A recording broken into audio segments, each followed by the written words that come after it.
Hicimos el otro vídeo donde explicamos los productos de protección y ya lo dijimos al final que el mundo de los aparejos merece un vídeo aparte o merece una temática aparte, ¿vale? Porque da mucho de sí, ¿no?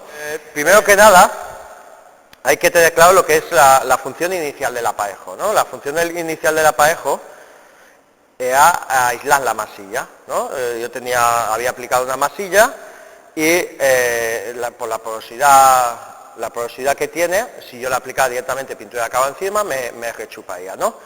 Entonces le tenía que meter esa capa de sellador, ese aparejo, ¿no?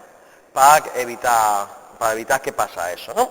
Esa era la función histórica. Han evolucionado un poquito los aparejos y ahora hacen más cosas aparte de eso, pero en principio tenemos que tener claro, nosotros cuando vamos a utilizar un aparejo, nosotros vamos a utilizar un aparejo cuando hayamos aplicado masilla.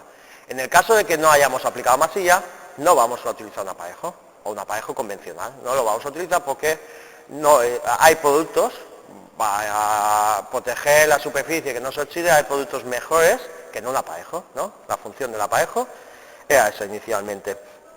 Y ha habido una evolución también curiosa, que es, antiguamente, por la composición de los evasivos, se trabajaba más vasto, ¿no? Era completamente normal lijar una masilla P80, incluso había gente que la lijaba más vasta, ¿no? Entonces los arañazos que se provocaban, a pesar de que se afinaban, eran bastante notables. Se buscaba hace años, no tantos años, pero se buscaba un aparejo que diera cuerpo, que diera grosor. Estamos hablando aparejos que podían llegar perfectamente hasta las 200 micras, ¿no? Por ejemplo, en el caso de Roberlo está el Megax, que es un aparejo que lo podemos ver en la ficha técnica, que va de 180 a 200 micras, ¿vale? Es un aparejo clásico de toda la vida, que le damos manos, aquello, darle cuerpo, ¿para qué? Para que me tape los fallos del trabajo, de la preparación, ¿no? De la preparación vasta que se hacía. Esta evolución ha llevado a mejores evasivos, mejores masillas. Una masilla hoy en día no hace falta utilizar un P80 para comérsela, la mayoría ya te están diciendo que las trabajes como mínimo a 120, y eso lleva a que podemos trabajar más fino. Al poder trabajar más fino no necesitamos una capa tan gruesa, sino los aparejos de hoy en día son en general más finos. Si nosotros miramos el Versys, por ejemplo, que tenemos aquí, estamos hablando de 80 micras, estamos hablando de aparejos de 120, casi la mitad de un aparejo de los antiguos y que todavía podemos encontrar en el mercado porque a gente le gusta. Pero no necesitamos ese grosor que teníamos antes. ¿Significa que al meterle menos grosor, menos capa, eso va a quedar peor? No. Nos estamos evitando problemas determinados de exceso de grosor. Por ejemplo, bajadas de brillo, por ejemplo, falta de flexibilidad, hay muchas piezas plásticas hoy en día y tal, entonces tú a la que metas un aparejo de 200 micras, eso a la primera que se dobla se parte. Todo eso, ese exceso de grosor hoy en día me generaba problemas. Entonces, si no es necesario meterle 200 micras, pues ¿para qué lo vamos a hacer? La mayoría de aparejos de hoy en día, sobre 100 micras, hacen su función, que es la de aislar la capa de masilla, porque la masilla se ha trabajado más fina y tal, hacen la función y ya estamos arreglados, ¿vale? Nosotros podemos encontrar al lado del aparejo la palabra HS. HS significa High Solid, ¿no? Alto en sólidos. Un aparejo HS no significa MDG 200 micras. Un aparejo alto en sólidos significa que desde la capa en mojado, cuando se evapora todo, lo que queda, el porcentaje es muy alto, tiene muchos sólidos. Un HS puede ser como en este caso, de 80 micras, o un HS puede ser de 180, pero no va ligado al espesor que deja, va ligado al porcentaje entre la capa mojada y la capa seca, ¿vale? O sea, no mezclemos. Nosotros para saber si un aparejo que le quememos la capa por lo que sea, por nuestra manera de trabajar, le quememos la capa, tenemos que mirar en la ficha técnica el espesor de firme en seco que pone, que es el que me va a decir el grosor que deja. Si miro la lata y me pone por aquí HS, estamos hablando de la relación entre la capa mojada y la capa seca. Igual que tenemos aparejos HS, se utilizan, está la gama de aparejos aislantes. Un aparejo aislante viene a decir que lo único que me está haciendo es sellar la masilla. Un aparejo aislante no tiene un cuerpo para disimular algunos defectos de preparación, vamos a decir así, simplemente te sellan. Podemos estar hablando que estos aparejos dejan en torno a 50 micras, no dejan más, simplemente lo que me hacen es sellar esa porosidad de la masilla y ya está, pero no me van a disimular nada. Y luego estarían otro tipo de aparejos como los húmedos sobre húmedos, los aislantes, perdonad, también se llaman selladores. Hay veces que se llama un aparejo sellante, un aparejo sellador. Luego estaría el formato de húmedo sobre húmedo, que son aparejos que no necesitan un lijado posterior antes de aplicar la pintura de acabado, ¿no? Tú los aplicas, te esperas 15 minutos de evaporación de disolvente y después puedes aplicar encima pintura de acabado. Estas son tres tipos de aparejo. Hay veces, y se está convirtiendo en bastante normal, que el mismo aparejo, por ejemplo el Versys se llama Versys de Roello por la versatilidad que tiene, el mismo tipo de aparejo, dependiendo la relación de mezcla y la adición de un aditivo, se puede convertir en HS, en este caso es 5,1 es en formato HS, si metemos 5,1,1, la última parte de diluyente es formato aislante, y si metemos 2,1,1, este aditivo, es en formato aislante. Esto suele ser habitual, este caso por ejemplo es un aparejo aislante que tiene la posibilidad de utilizarse como húmedo sobre húmedo, en ese caso sin aditivo, pero bueno. También hay otra tendencia, aparte de saber lo que es HS, aislante no lijable, que son los grupos que hay en la mayoría de aparejos, hay otra tendencia que es generalizada entre los fabricantes. Hoy en día los colores cada vez son más transparentes, las pinturas de acabado cada vez son más transparentes. Hoy en día los costes en la reparación se están apurando, ¿no? Las compañías de seguro y todo eso se están apurando al máximo, y entonces siempre buscamos gastar el mínimo color posible. Si nosotros pintamos un coche blanco, es normal que la gente tire un aparejo blanco, ¿no? Porque costaba menos de tapar que uno negro. Vale. Si nosotros tenemos un coche negro, pues las marcas me ofrecen aparejos negros, ¿no? Que es lo habitual. Y si nosotros tenemos un coche azul, ¿qué hacemos? Pues lo que hacen las marcas es que nos ofrecen un blanco y un negro que con tablas de mezcla, donde nosotros sacamos una escala de grises. Dependiendo el tono que voy a pintar el coche, pues ellos me aconsejan un tanto por ciento de blanco, un tanto por ciento de negro. Ese sistema de escala de grises lo utilizan muchísimas marcas, esto a nivel genérico lo marca, ¿no? Más o menos, si yo voy a pintar un verde, pues tengo que hacer, yo tengo el S1, tengo el S7, y por ejemplo, tengo un azul así oscuro, pues tengo que hacer un S4, que dicen que es mitad de uno, mitad de otro. Mitad del blanco, mitad del tal. O un 90% de este, un 10% de este. Aparte de tablas genéricas como estas, nosotros cuando hacemos la fórmula de color del producto, nosotros en la mayoría de marcas, cuando me dicen allí, utiliza esta escala de gris para fondear, porque te ayuda. Aparte de eso, hay marcas que han ido más allá, y sobre todo con colores bicapa y tal, para evitar una capa de color, para ahorrar tiempo y material, han dicho, tiñe el barniz, ¿no? Utilizas barnices, selladores que son transparentes y se le añade un tinte, ¿vale? Y entonces nos ahorramos esa capa de color que me sirve porque el color no es cubriente, pasa en colores en el típico NNP de Renault, el granate, colores de Mazda, que son colores muy transparentes, y entonces si nosotros utilizamos un aparejo tintado del color que va a ser el color final, pues nos estamos muchas veces ahorrando base de color pintable. También tenemos sprays, los sprays es para repasar en último momento, no se puede aparejar piezas y tal. Cuando vamos a pintar y se nos ha pelado en algún sitio, tenemos que pensar en una cosa: ¿tenemos chapa? No tenemos chapa.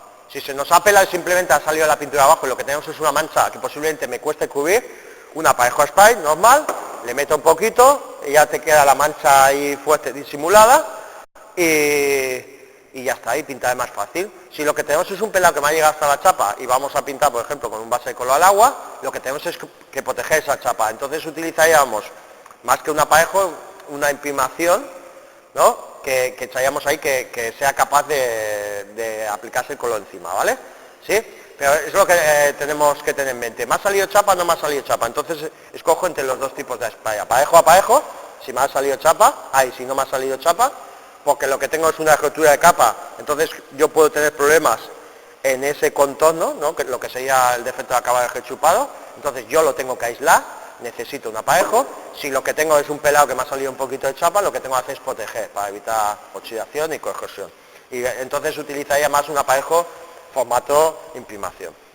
Una cosa también importante que no he dicho antes, he hablado de los aparejos típicos y la función de toda la vida, pero sí que es verdad que los aparejos de hoy en día casi todos llevan pigmentos anticorrosivos, o sea, algo de protección tienen, algo de protección anticorrosiva y tal. Nunca llegarán a ser imprimaciones, pero algo tienen. Antiguamente los aparejos no llevan nada de pigmentos anticorrosivos, hoy algo tienen. Pero eso no quita de que si nos viene una pieza sin ningún daño, nueva, pero sin imprimar, en vez de aplicar aparejo, apliquemos imprimación, tal como hemos dicho ya alguna vez, ¿vale?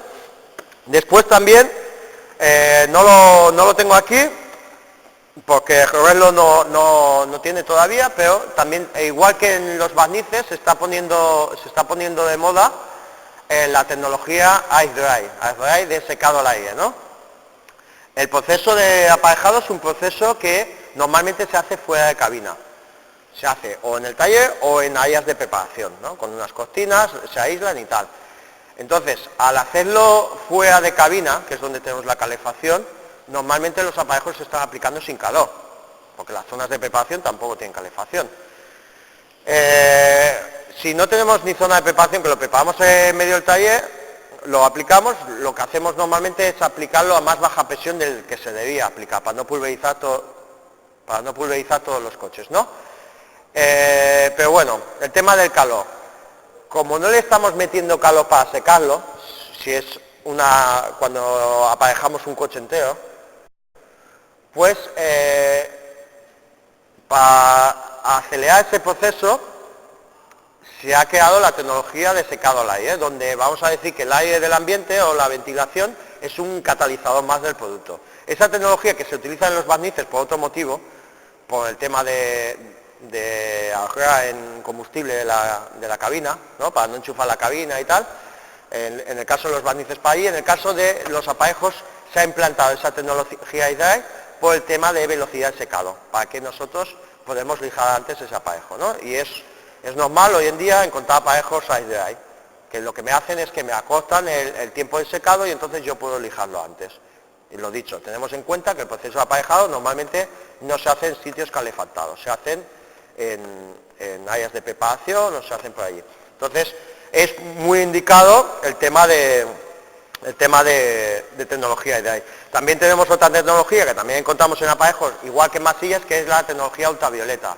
Son aparejos que tú los aplicas con una lámpara ultravioleta que hoy en día todavía son bastante costosas, le das ahí con la luz y posiblemente en 30 segundos ese aparejo está seco, ¿vale? Esta tecnología que también se está utilizando en masillas, pues también es una tecnología interesante, en este caso en cosas más localizadas. También tenemos los que llamamos simplemente sealers, ¿no? de selladores, son aparejos súper finos que utilizamos para evitar rechupados o problemas de porosidad, ¿no? Por ejemplo, esto se podría considerar un sealer, ¿no?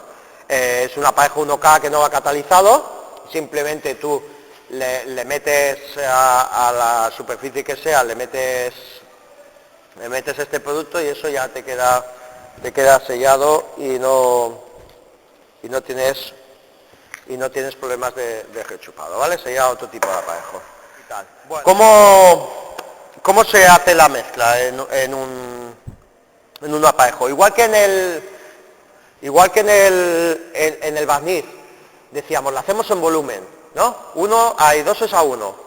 Y decíamos, es más exacto hacerlo a peso, y no había casi variaciones, porque el peso específico del barniz es 1, normalmente la mayoría de barnices, y no había casi tal. Aquí, si un aparejo es 5 a 1, cuando hablamos de 5:1 a volumen, hay que hacerlo 5:1 a volumen. Si el fabricante te marca,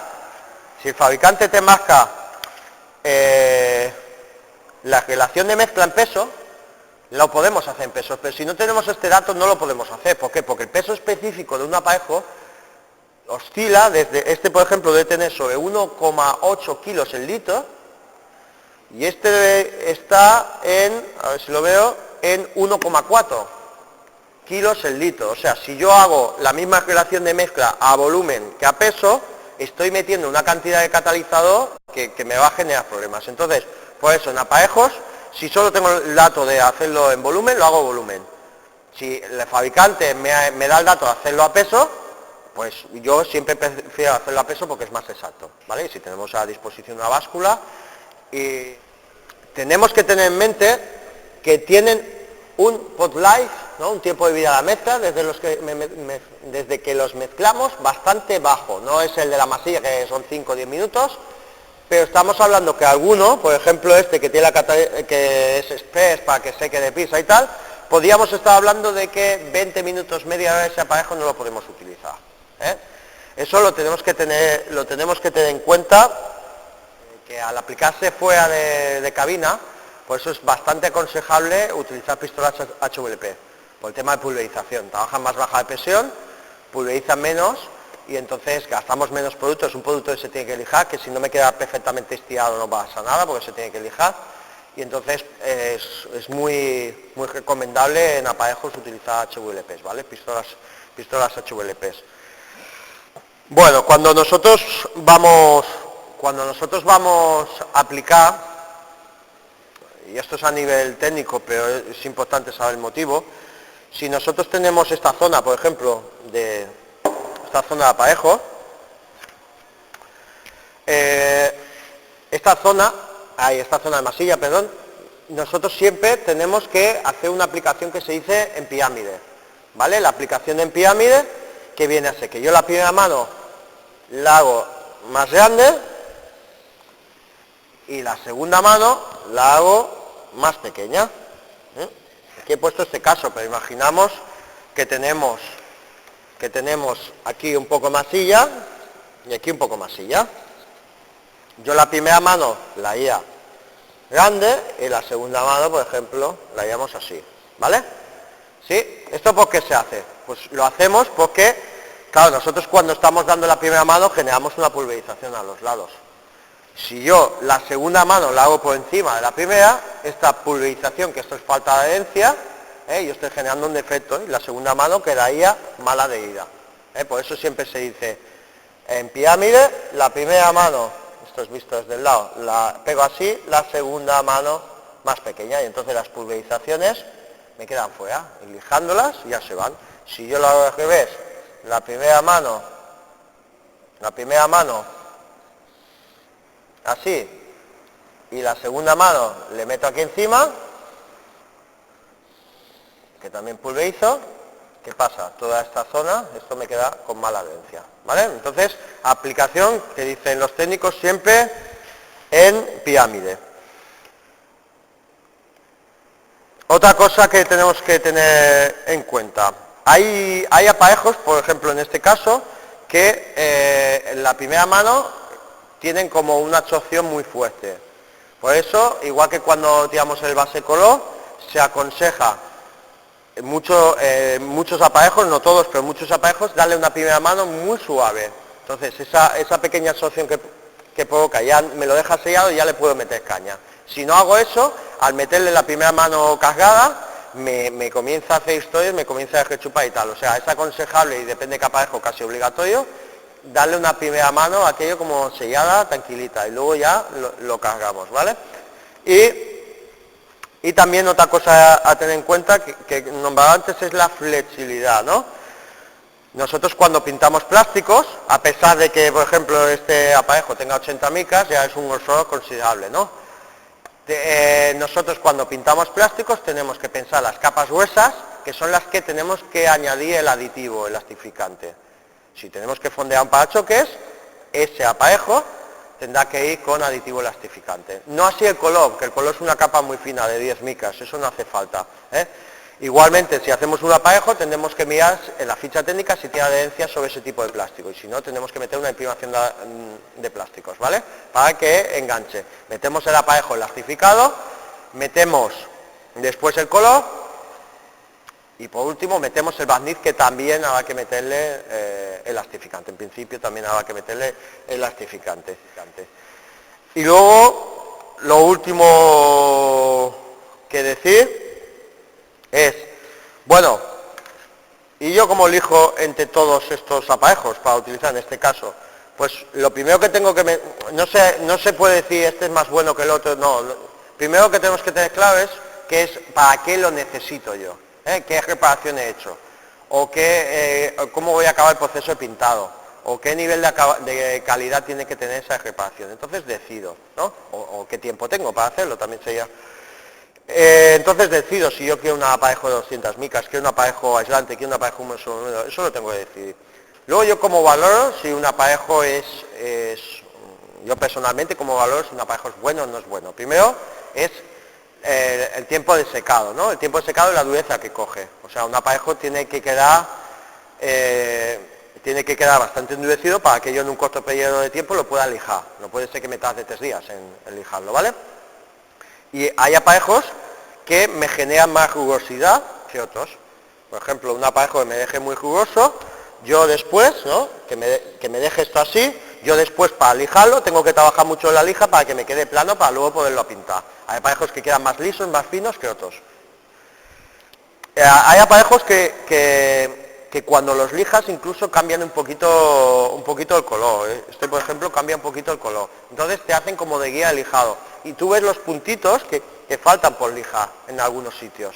Entonces ellos te van marcando, hey, ahí todavía falta tal. Eso también es un punto a favor de decir este aparejo es mejor a otro, ¿no? Entonces, o sea, lo principal es escogerlo dependiendo de la faena que vayamos a hacer, ¿no? Y después, dentro de la gama que yo puedo escoger, tomaré diferentes ítems para decidir de por qué uso una marca o uso otra, como es el tiempo de secado, la facilidad de lijado, ¿no? La dureza, no estaría bien dicho, pero bueno, la dureza que coge y por supuesto que no es que chupa, que me sella bien la masilla. Entonces yo así hago una evaluación y diría, pues utilizo aquel tipo de aparejo, utilizo el otro. Bueno, me parece que seguramente me dejo cosas, como siempre, pero bueno, para esto se puede preguntar y ahora toca ronda de preguntas, ¿no? Venga, hasta luego.